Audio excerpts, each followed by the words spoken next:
15b, we started the mission yesterday, so we go from the Gemara.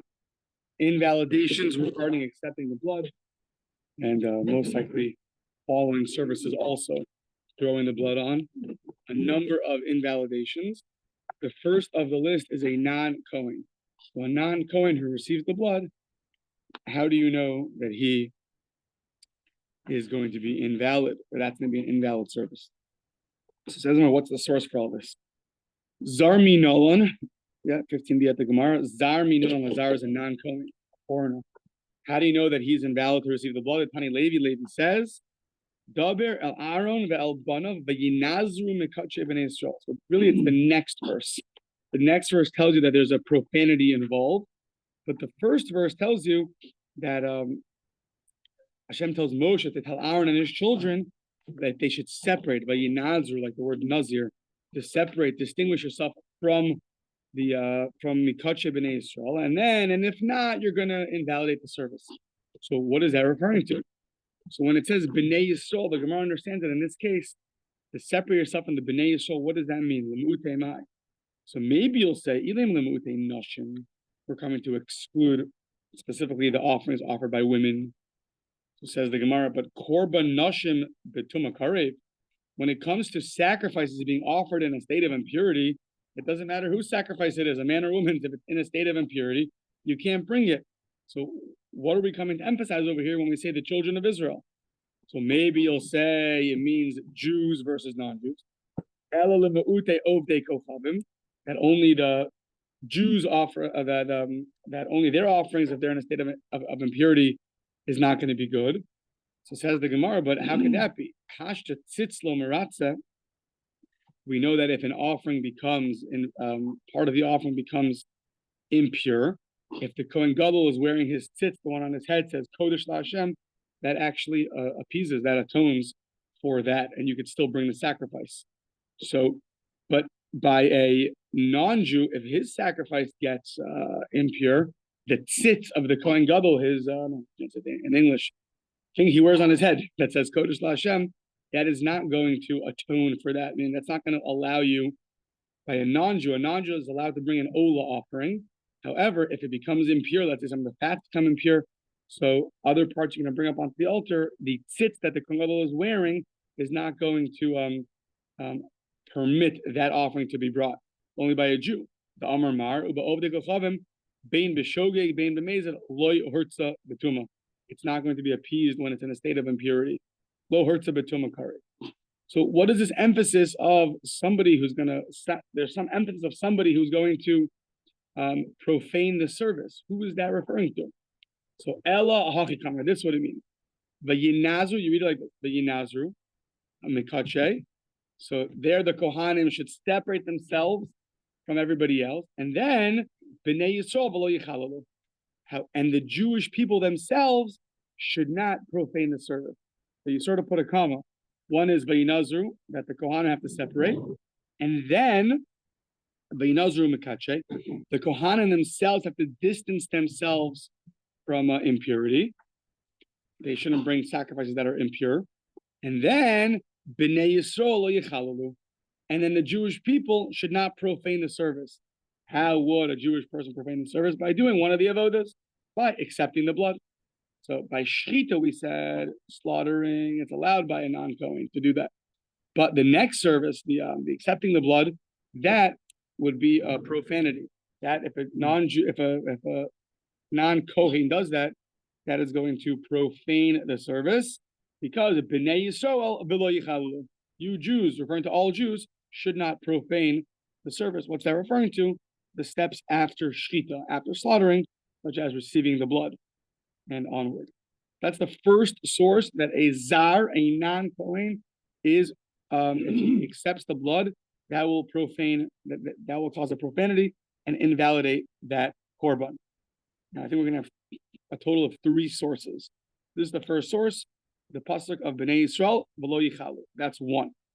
Second source, that a non-Kohen, if he receives the blood, is going to invalidate this offering, is from the Academy of Rabbi Shmuel. The Debei Rabbi Shmuel Tana, they taught, instead of reading the verse in that way, which is a little bit of a funny way to read it, you put a comma and snack in the middle, he's rather going to interpret it from a kal v'chomer. Asya bekal v'chomer, from a bal mum, someone who's blemished. So I think it's 24. There are 24 blemishes that a Kohen has that is going to invalidate him for serving in the temple, and if he does, it's going to be invalid. So now we're going to learn a kal v'chomer. Now, a bal mum can't serve in the temple, but what about eating the sacrifice? So his brother gives him his fellow Kohen gives him to eat it. Is that okay? Yeah. So ma bal mum she'ochel, he is allowed to eat. He's allowed to eat the sacrifices. That's fine. But yet, im avad chilel, so he has a leniency that he can eat the sacrifice, and he has a stringency that if he serves in the temple, that causes profanity. That's chilel. Like the word chilel Hashem, it's a profanity. It's going to invalidate the service. So on the one hand, you have a leniency. On the other hand, you have a stringency. A non-Kohen, he's much more strict. He can't eat the special sacrifices that only a Kohen could eat. So that where the Kohen has a leniency, the non-Kohen has a stringency. Therefore, where the Kohen has a stringency, for sure the non-Kohen should have a stringency, right? Classic kal v'chomer. So a zar she'eno ochel, a zar who cannot eat. We're very strict. Certain sacrifices only the Kohen can eat. You cannot eat. Doesn't it make sense that if he would serve in the Beis HaMikdash, it would cause a profanity, it would cause invalidation? If a Kohen who's allowed to eat, and yet when he serves, it's invalid, if he's a blemished Kohen, if he's a bal mum, for sure a non-Kohen who's not allowed to eat, for sure can't serve. So, says the Gemara, a rejection. Mala bal mum shekain asa bo karev kimakriv. But a bal mum, the karev is like the makriv, meaning that that just like a blemish invalidates the sacrifice, it also invalidates the person. So a bal mum maybe is very strict because not only do you find a blemish by a person, but you find a blemish by a sacrifice. If the sacrifice is blemished, it's also going to be invalid. So maybe a bal mum is unique, it's extra stringent, because that category of blemishes spills over to the sacrifice and to the person, as opposed to the non-Kohen. So it doesn't apply a non-Kohen by an animal, because animal, last we checked, doesn't have the status of a Kohen, Levi, or Yisrael. It's just an animal. So so Kohen, Levi, Yisrael is special for humans, it's not for animals. But a bal mum, blemishes, those apply to even animals. So maybe blemishes are extra strict, and that's why even though he could eat it, he cannot serve. But maybe a regular non-Kohen, just because he can't eat it, doesn't mean he can't serve. That's a rejection of the kal v'chomer. To that we say, that's not a good rejection. Why? Tamei yochiach. The impure Kohen is going to prove you wrong. Why? Ma tamei shekain. Tamei yochiach, that an animal when it's alive does not receive impurity. It only receives impurity maybe when it's dead, but not when it's alive. So an animal, there we don't say that the sacrifice is like the one bringing the sacrifice. By a blemish, we say blemishes apply both to the animals and to the people. When it comes to tumah, though, it doesn't apply to the animal when it's alive, because animals do not receive tumah, impurity, while they're alive. And yet, someone who's tameh, an impure person, cannot serve in the temple.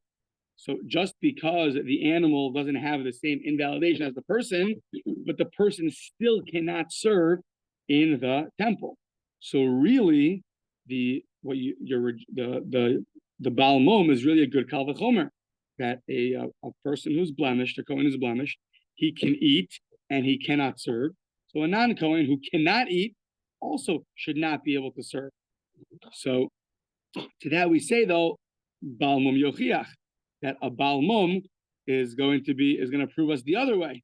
A bal mum is somebody who the animal does get a blemish and he can't serve. Someone who's tameh, it does not apply to the animal and he could serve. So what do you do in that case? So you have two opposing uniquenesses. The chazer adin lo reizeh lo reizeh. So the balmum is not similar to someone who's tamei, and someone who's tamei is not similar to the balmum. Yeah. So what do? You do a tzad shava shaban. Is there a commonality between these two invalidations, between the blemished and the impure? Tzad shava shaban shemuz harin. They are both warned and restricted from serving in the temple, both a blemished kohen and a impure kohen. Not only that, if they do serve, it totally invalidates the service, and the offering is invalid. So therefore, afani avizar. So I'm going to bring in a non-kohen who also has a warning that he cannot serve in the temple, and therefore, if he does serve, and if he does serve, it's going to invalidate. So you have a balmum, someone who's a blemish, who that blemish applies to the animals and to the person. On the other hand, you have someone who's impure, who it doesn't apply to the blemish, to the animal, but it applies to the person. The commonality between them is they both have a warning that they can't serve in the temple, and they both, it says by both of them, if they do serve, then it causes invalidation. So too, so the commonality is that they're warned that they can't serve in the temple. So too, a non-Kohen is also warned that he can't serve in the temple. What we don't know is, if he does do it, is it invalid? That's the question mark. So we're saying, but there's a commonality. He's also somebody who's warned. So bring him in. Bring him in as the third person, that since he's warned, that's a commonality he has between the blemished person and the impure person. Therefore, if he serves, it should also cause an invalidation. That's going to be the Kal V'chomer. Yeah. So, fine, good. Now the Gemara says, where do you know that a non-Kohen has a warning that he cannot serve in the temple, which was your commonality that you're going to bring him in? So minalon demuzar, where do you know that he is warned that he can't serve? So from Vayinazru, that first verse we quoted, the first source. So in that verse itself, it says if you serve, you're going to cause a chilul, a profanity. So if that's your verse that he's warned, in the same verse it says that it causes profanity. So you don't need this whole fancy way to include a non-Kohen to teach you that he's going to profane the service. If that's your source, so then it's written in that verse, if he does, it's going to cause profanity. It's going to invalidate the service. Obviously, that's not what you're talking about, because you're learning it from a whole Kal V'chomer, a whole derivation. So, begufek sivei, Ella, it must be from Mivezar lo yikrav elechem. It must be from a different verse that says, Vizar, a non-Kohen, lo yikrav elechem, he cannot come close to them, meaning he cannot come close to the temple and serve in the temple. So really, from there, we're going to learn it. Okay. But on this whole idea that you're going to learn from a blemished and an impure person to a non-Kohen, we're going to have a refutation. Ikala mifrach, you could reject it in the following way. Mala tzara shava shebehen shekain lo hutru bebama. So we know that there was a period of time that we were allowed to bring sacrifices on a bama, on a mount, meaning outside of the temple. There's a bama kana and a bama gdola, a small one and a big one. There's a certain period of time that in certain sacrifices you were allowed to bring them on your own little hilltop. Yeah, exactly, on your own barbecue. And those had a little bit different restrictions than we have in the temple. So, for example, someone who's blemished or impure was not allowed to bring a sacrifice even on a bama. However, a non-Kohen was allowed to. So, and that sounds like we'll learn about more at the end of the Masechta, in page 113, Rashi said. So don't fall off now. Yeah. So those so you see that they're very different. They're very strict. A blemished Kohen and an impure Kohen, they can't even bring sacrifices on a bama, on the barbecue, on your bama, and a non-Kohen is allowed to. So maybe only people that are so strict, when they're warned that they can't serve in the temple, only their service is going to cause such a profanity, it's going to invalidate the service. But maybe a non-Kohen has a leniency that he could bring sacrifices on a bama.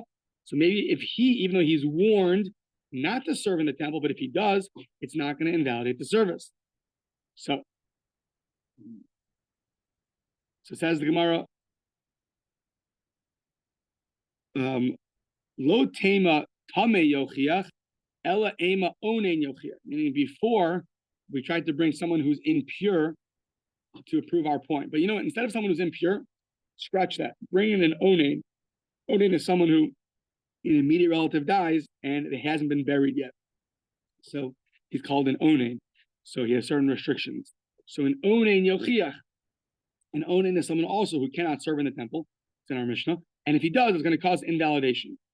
So it's really going to come from the onen and from the blemished person that together they're warned and they cannot and they profane. So to the non-Kohen is warned and he'll profane the service as well. Says the Gemara, no, an onen is much more strict. Mala onen shekain asur b'maiser. In onen is someone special restriction, he can't eat meiser. When it comes to meiser, it says I think by Meiser Sheni, it says he cannot eat it. Special restriction on an onen says lo achalti ba'oni, when you're doing your whole confession by the removal of the meisters. So you say there, I didn't eat it when I was an onen. So that's a special restriction that an onen has. Once again, an onen is different.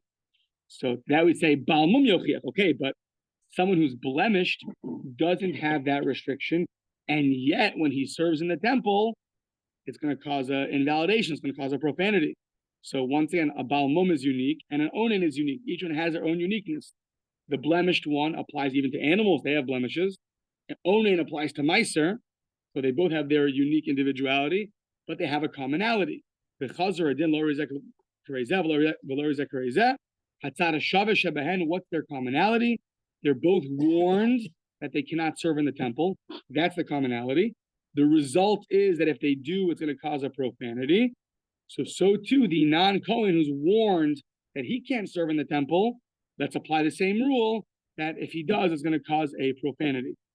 Says the Gemara, maybe ask the same rejection we just had a second ago. Maybe both of these, the blemished person and an onen, they cannot bring up sacrifices on the bama. Maybe you'll say that. Who says that an onen is prohibited from bringing a sacrifice on a bama? Maybe he's permitted, and if he's permitted, and you have no source that he's prohibited, so then you cannot reject this this exposition, and therefore the second source that a non-Kohen, if he serves, it's going to cause a profanity, is going to be from here. We're going to learn out from a blemished Kohen and an onen Kohen that together they're both warned, and if they serve, they profane the service. So to a non-Kohen, if he serves, he's going to profane the service as well. So that's the second. The first source is a verse. Second source is this tzad hashava shebehen, and now the third source. Rav Mishar she'omer aseh kal v'chomer mi yoshev. Let's learn a kal v'chomer from someone who sits in the temple. You're not supposed to sit in the temple. So, my yoshev, same idea as before. Someone who sits while doing the service, that's a no-no. But he can eat sitting. Nothing wrong with that. You can eat it. Maybe even better to eat sitting, yeah? So, one who eats the sacrifices while sitting, that's fine. So what do you have? You have a leniency. He can eat sitting. And you have a stringency. He can't serve sitting. So now, my yoshev she'ochel im avad chilel. If he sits, it's fine, and if he serves, it invalidates. Zar she'eno ochel, so zar she'eno ochel, a non-Kohen cannot eat the special foods that only Kohanim could eat. Eino din shima bar chilal. Is it not very logical that if he serves, it'll for sure cause a profanity, it'll for sure cause invalidation? Doesn't that make sense? So now it says the Gemara, interesting. Sitting in general is going to have another stringency. Where's that? Back to Shavuos for a second. A witness, when he comes to give testimony, cannot sit. It says, v'amdu, there's v'amdu, you have to stand. So, mali yoshev shekin pasol eidos. sitting in general has a stringency to it that even witnesses can't sit. So maybe this is unique. It's a unique thing, and therefore you can't apply it to a non-Kohen. So says the Gemara, okay, but miyushav Talmud Chacham. The halal by a Torah scholar is they accorded him honor and allowed him to sit. It's honor for the scholar to sit down while giving testimony. So you see that there it doesn't apply this stringency, and therefore we can keep our kal v'chomer. Okay, but says the Gemara, yeah, but still ma l'shem yoshev shekain pasul le'edos. But still, the name sitting, the category of sitting, in that category of sitting, it has a stringency. If you look at the general category of sitting, imagine if you had if you wrote your own Shulchan Aruch, and one of the categories was sitting, and you open up to sitting under S, sitting. What are you going to find there? You're going to find there, okay, if the Kohen serves while sitting, invalid. If he eats while sitting, valid. If a regular person sits while giving testimony, invalid. If a Talmud Chacham sits while giving testimony, valid. Okay, fine. But under that category, what do you find? You do find a certain level of stringency that by giving testimony by a normal person, by a non-Torah scholar, that is going to be invalid. But at the end of the day, sitting has a certain stringency to it. So therefore, maybe we should reject the kal v'chomer. So says the Gemara, yeah, but that's not how we're rejecting the kal v'chomer. Shem yoshev lo parach. We don't reject it by category. The category of sitting has a stringency. We specify either we're talking about this person or that person. So since by the Torah scholar we see that sitting is not a there is no requirement for him to stand. So if you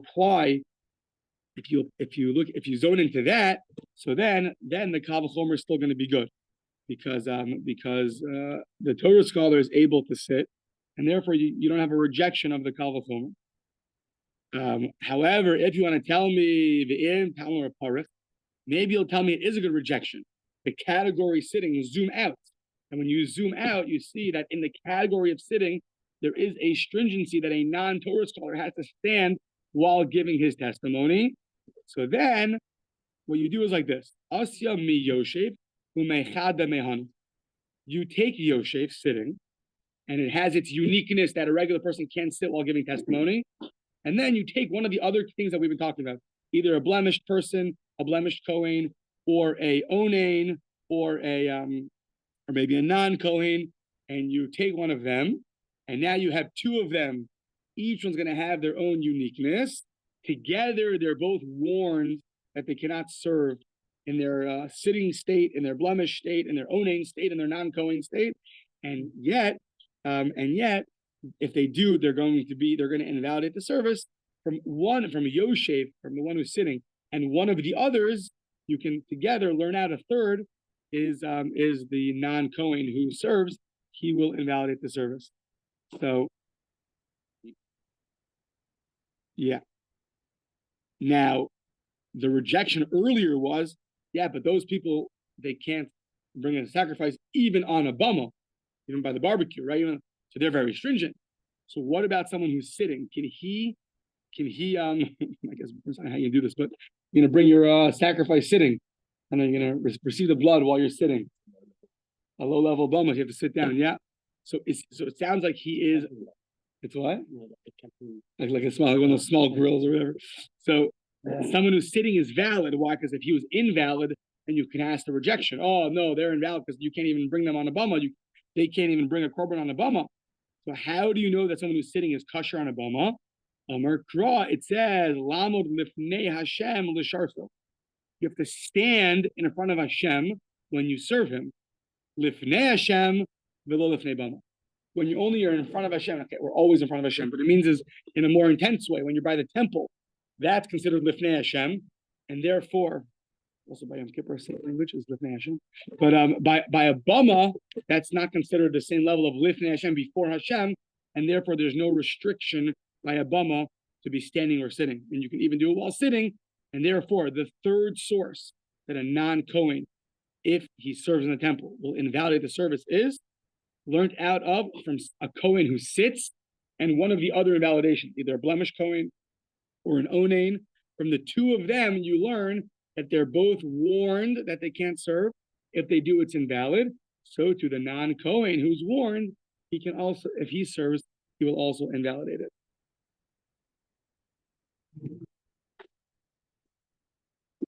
Okay, so at the end of the day, first case in the Mishnah, non-kohen who serves invalidates, 3 sources, 1 verse and 2 kal v'chomers. Okay, so we'll be sending out tests during Sukkot. Yeah. So so onain. In onain is someone who's lost a immediate relative and has not buried them yet, and therefore you have special restrictions. How do you know that an onain, a regular kohen who lost, let's say, lost a brother, a sister, a wife, father, mother, son, daughter, one of the 7 relatives, how do you know that he's invalid? He's invalid to serve. Now,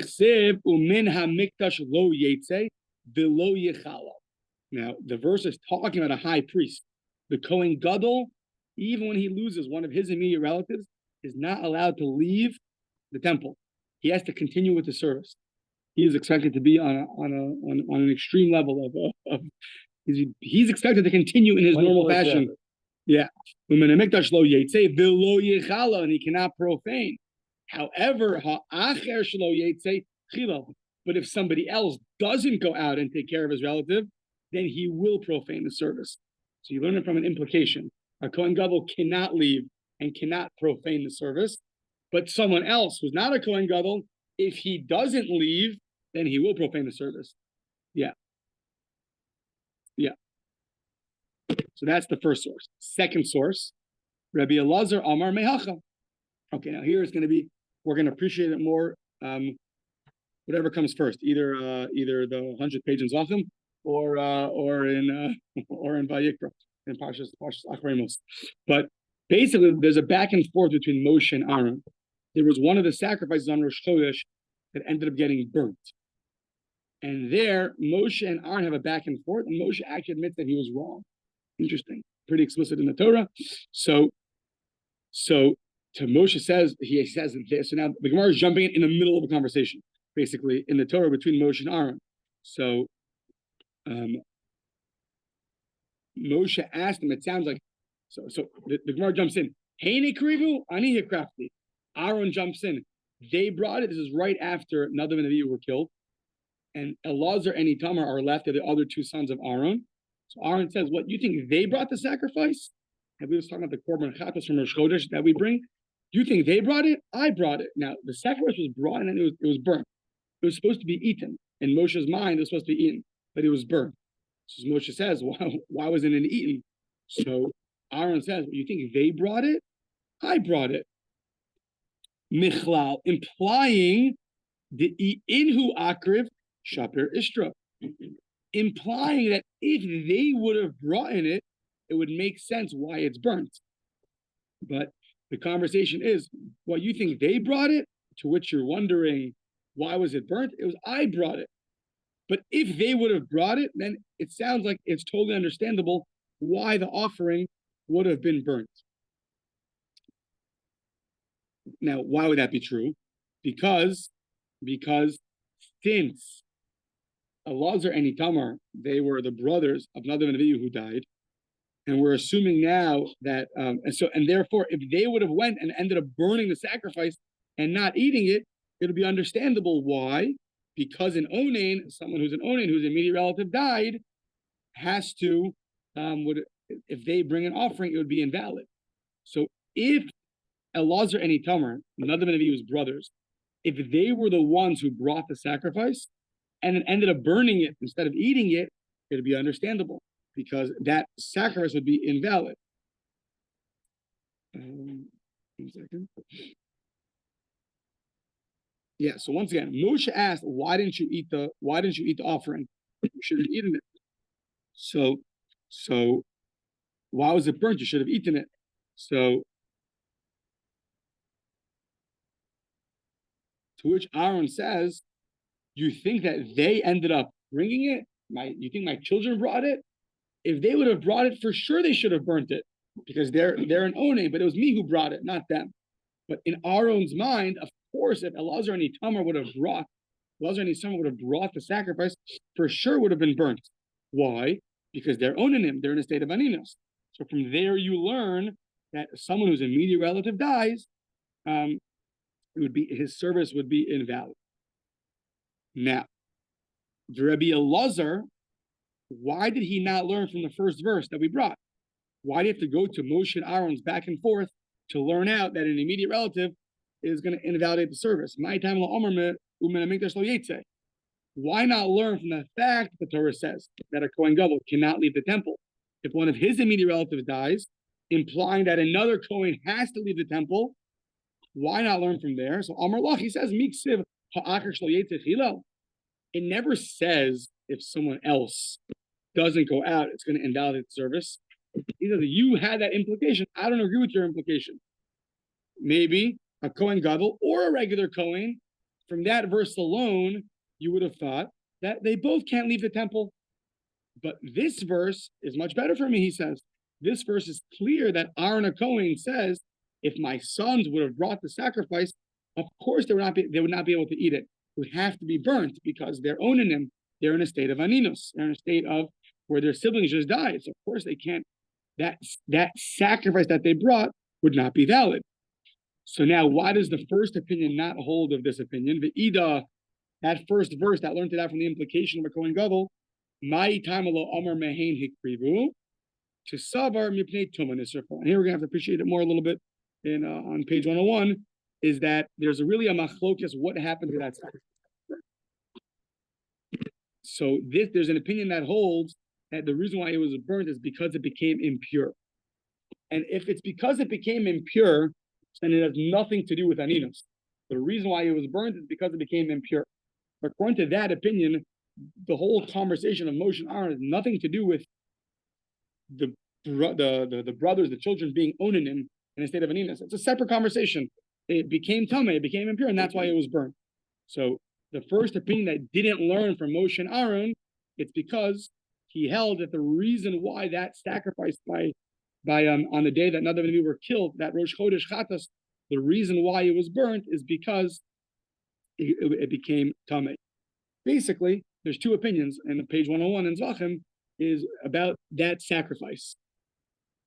One opinion holds it has to do with aninos, it has to do with being in a state of an onei when a relative dies, and the other opinion says it has to do with the fact that it became impure, and they each are going to prove, why they hold what they hold, but that we'll see later. But basically, there's two opinions. So the reason why I had a different verse than this verse is because I held that it was because the sacrifice was in a state of impurity, nothing to do with aninos.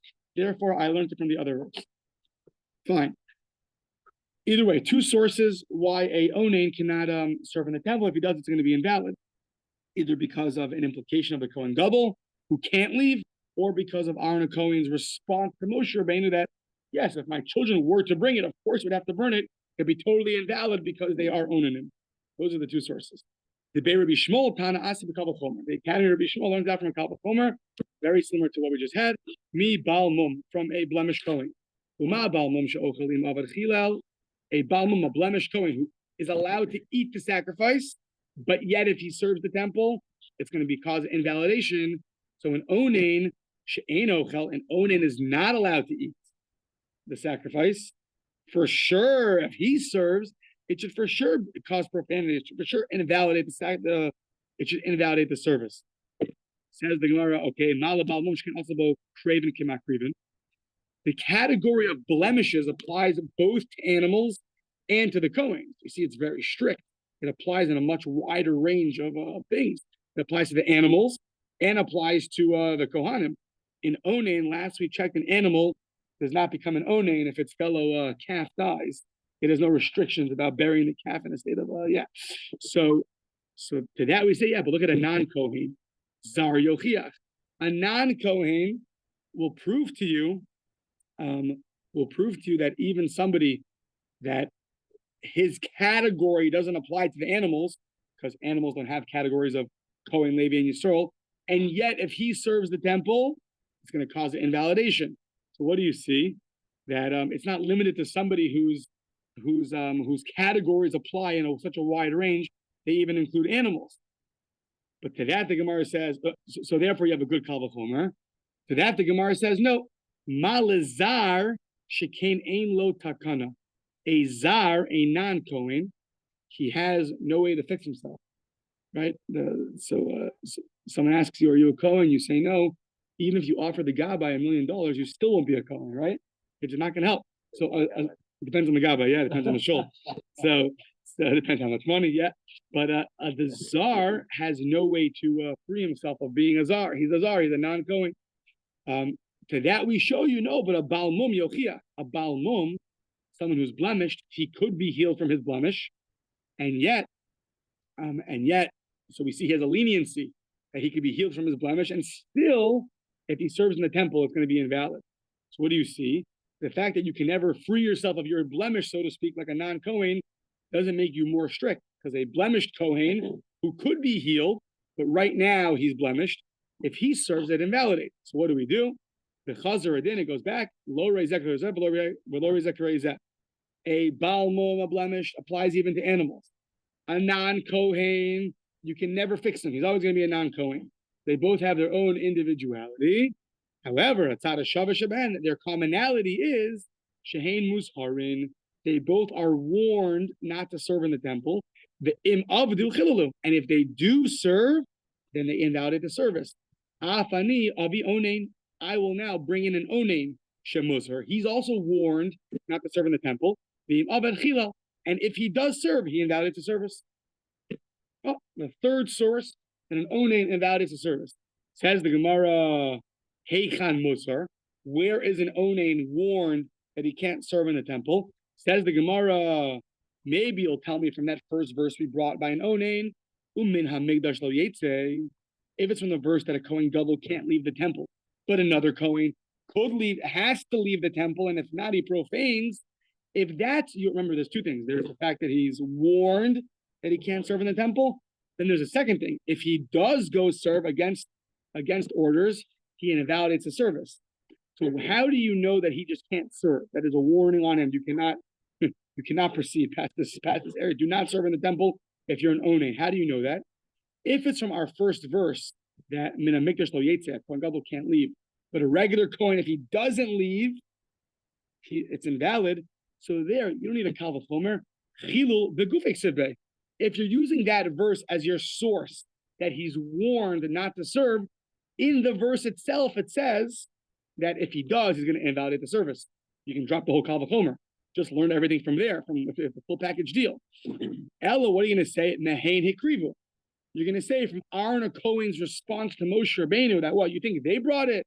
Of course, if they brought the sacrifice, for sure it'll be burnt because they're owning him. They're in a state of aninos. Of course, it's not a valid sacrifice. That's why we didn't eat it.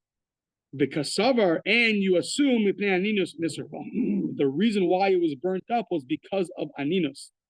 If you hold that from there, you see that there's a warning that they can't do the service. So ikala mifrach, you can reject that by saying what? Sorry, that'll be the source that you're warned. Okay. Now, ikala mifrach, but you could reject this kal v'chomer. How? Mala tzara shava shebahan shekain lo hutra michlalo. Maybe you'll say that a balmum, a blemished Kohen, and a non-Kohen, they lo hutra michlalo. They have no, they're never mutter. They're never allowed to go serve in any which way or form, a blemished or a non-Kohen. So maybe they're very strict because they can never serve. To that we say, tamei yochia. Impure, but an impure Kohen will prove to you that that sometimes impurity you could serve. For example, by a communal sacrifice. A communal sacrifice that's in a state of impurity is allowed to be brought. Is allowed to be brought up. If it's a communal sacrifice, it's allowed to be brought. So therefore, you see, what do you see? That just because something can never be allowed does not make it more strict. Because impure sacrifice, which sometimes is allowed to be brought, like if it's a communal sacrifice, and yet still, if it's going to be brought up, if a Tamei Kohen brings it, it's going to be invalid. So you see that category is the fact that it could be allowed sometimes doesn't make it. It proves to you that not being allowed is not a stringency. So to that we say, okay, but tumah is not a good proof. Why? Malatame shekain metame. Impurity can cause other impurity, as opposed to a blemish. You can't cause someone else to be blemished. And a non-Kohen, you can't cause someone else to be a non-Kohen. So what happens? Hanach yochichu v'chazer adin. It goes back, and hatzad hashavah shebahen. At the end of the day, the commonality of all these is that you are warned that you can't serve in the temple, and if you do, it's going to be invalid. So to an onain, someone who's in a state of aninos, is also warned, and if he does a service, it will be invalid also. To that we say, v'lifrach malat hashavah shebehen shekain lo hutru michol and eitzel kohen gadol. So we say, but all of these things are never permissible for a kohen gadol. A kohen gadol is never allowed to bring any of his sacrifices if they're impure. So maybe you see they're very strict, but that we say b'korban yachid shem tuma mia ishtri. At the end of the day, if you zoom out and you look at the general sacrifice in a state of impurity, you see that by an individual's sacrifice, even though it's impure, you're still allowed to bring it. So therefore, that's going to show you that just because the other categories, just because the other categories are never going to be allowed is not a reason to, is not a stringency. Because tumah sometimes is allowed. If you zoom out, you look at the tumah, sometimes it is allowed, and therefore, and yet, even though it's allowed, if it's a Kohen whose tameh serves, he will invalidate the service. So too, we'll upkeep our kal v'chomer, and therefore we learn from all of these that if you're warned and you serve, then you invalidate the service. So to a onain who's warned, if he serves, then we are going to invalidate the service. Let's not run. Let's stop here. Yeah. Okay. You really came in here, but